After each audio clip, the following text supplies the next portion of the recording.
நடைபெறக்கூடிய ரஜபுடைய மாதத்திலும் எதிர்வரும் ஷாபானுடைய மாதத்திலும் அல்லாஹ் நம் அனைவருக்கும் பரக்கத் செய்வானாக. புனிதமான ரமலானுடைய மாதத்தை அடைந்து நல்லமல்கள் செய்யக்கூடிய நல்ல நசீபை அல்லாஹ் நமக்கும் நமது குடும்பத்தார்களுக்கும் தந்து நல்லொருள் புரிவானாக. ஆமீன் ஆமீன் யா ரப்பல் ஆலமீன்.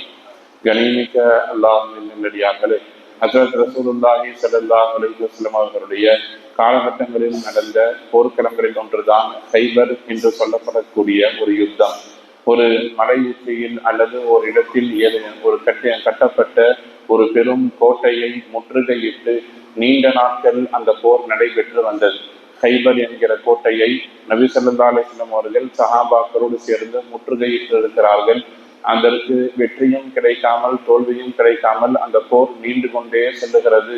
சஹாபாக்கள் ஒரு கட்டத்தில் தோய்வடைகிற பொழுது நபி ஸல்லல்லாஹு அலைஹி வஸல்லம் அவர்கள் ஒரு நாள் இரவு சொல்லுவார்கள். அந்த போர்க்களத்துல அந்த நடந்து கொண்டு இருக்கக்கூடிய நேரத்தில் ஒரு நாள் இரவு சொல்லுவார்கள், நாளை நான் ஒரு மனிதரின் கையில் இந்த போர்க்களத்தின் கொடியை கொடுக்க போகிறேன், அந்த நபர் நமக்கு வெற்றியை ஈட்டி தருவார் என்று சொல்லுவார்கள்.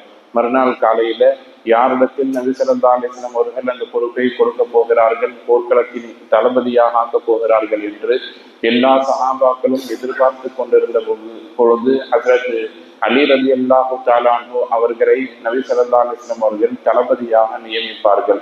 அந்த நேரத்தில் ஹஜ்ரத் அலி ரலியல்லாஹு தஆலா அன்ஹு அவர்கள் பொறுப்பிற்கு வந்தவுடன், தளபதியானவுடன் சஹாபாக்களுக்கு மத்தியில் மிக ஆவேசமான ஒரு உரையை நிகழ்த்துவார்கள். அதாவது, நாளை நாம் எப்படியும் அந்த போர்க்களத்தில் வென்றுவிட வேண்டும் என்பதற்காக சஹாபாக்களுக்கு மத்தியில் அலி ரலியல்லாஹு தஆலா அன்ஹு அவர்கள் ஆவேசமாய் கடுமையாய் அவர்களை ஊக்கப்படுத்துவார்கள், உற்சாகப்படுத்துவார்கள்.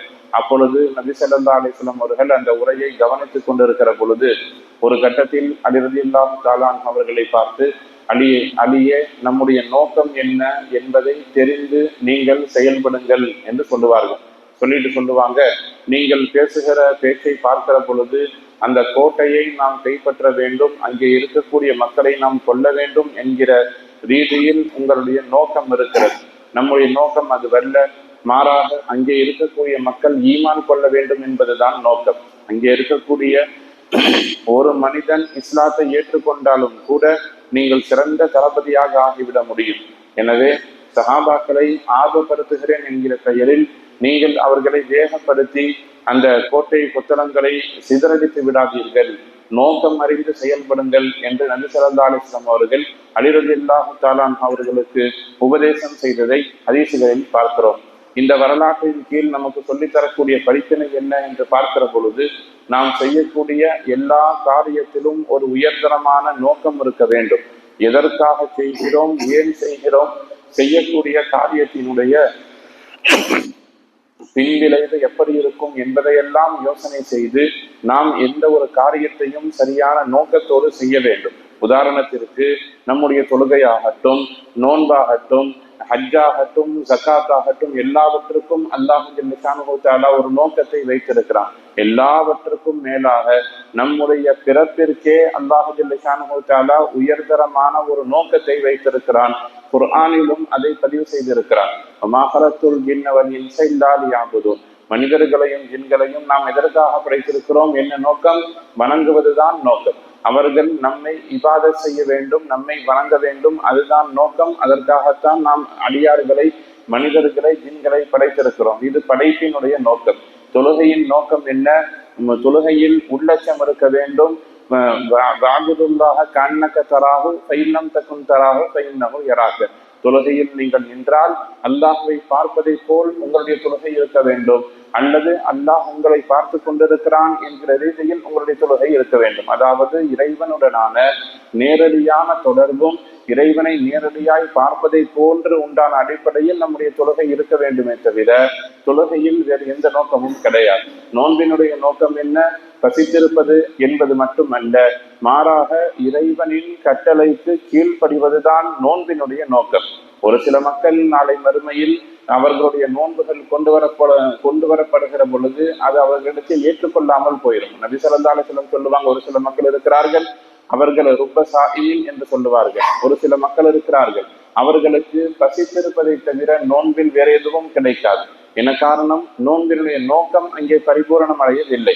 நான் காலையிலிருந்து சாயந்தரம் வரைக்கும் பசித்திருந்தால் என்னுடைய நோன்பு ஒரு உயர்தரமான நோன்பு என்று நாம் நினைத்துக் கொண்டிருப்போம். ஆனால் அது வல்ல, அல்லாஹுவிற்கு நாம் அடிபணிவதுதான் நோன்பினுடைய நோக்கம்.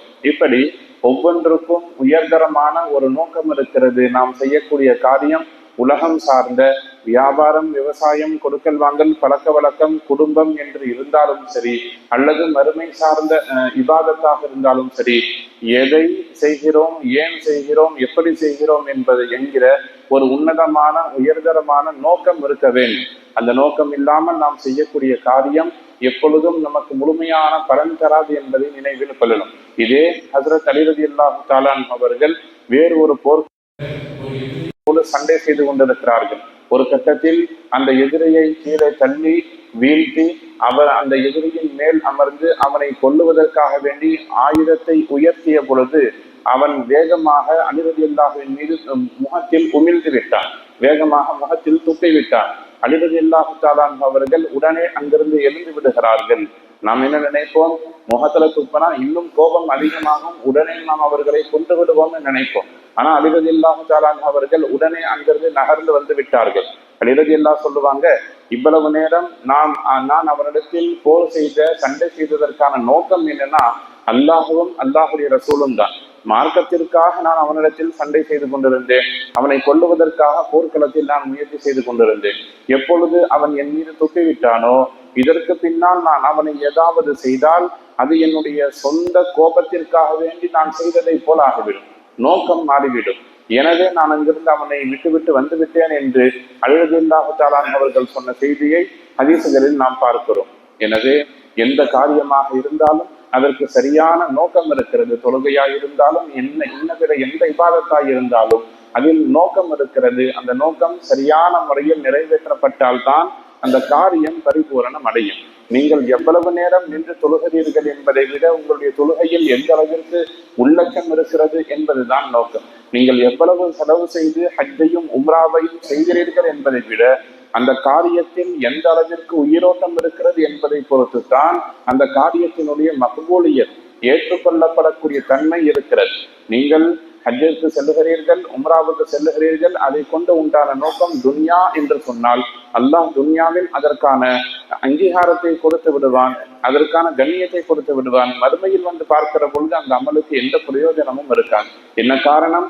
அந்த காரியம் எந்த நோக்கத்திற்காக செய்யப்பட்டதோ அந்த நோக்கம் பரிபூரணம் அடைந்து விட்டது. நாம் துன்யாவுக்காக செய்தோம், துன்யா கிடைத்து விட்டது, மறுமை அங்கே இல்லை. எனவே ஏற்கனவே நாம் சொன்னதை போல எல்லா இடத்திலும் எல்லா காரியமும் அது இபாதத்தாய் இருந்தாலும் உலகம் சார்ந்த விஷயங்களாக இருந்தாலும் அங்கே அந்த காரியம் பரிபூர்ணமாக நடைபெற வேண்டும் என்று சொன்னால் நோக்கம் சரியாக இருக்க வேண்டும். அந்த நோக்கத்தை பரிபூர்ணமாக நிறைவேற்ற வேண்டும். எல்லாம் வல்ல ரப்புல் ஆலமீன் அல்லாஹு ஜல்ல ஷானஹு தஆலா நம்முடைய இபாதத்துகளை சரியான நோக்கத்தில் நிறைவேற்றி அந்த இபாதத்தின் மக்பூலியத் என்று சொல்லப்படக்கூடிய ஏற்றுக்கொள்ளப்பட்ட தன்மை இருப்பதற்கு அல்லாஹ் தௌஃபீக் செய்வானாக. வாஹிர் தாவானா அனில் ஹம்துலில்லாஹி ரப்பில் ஆலமீன்.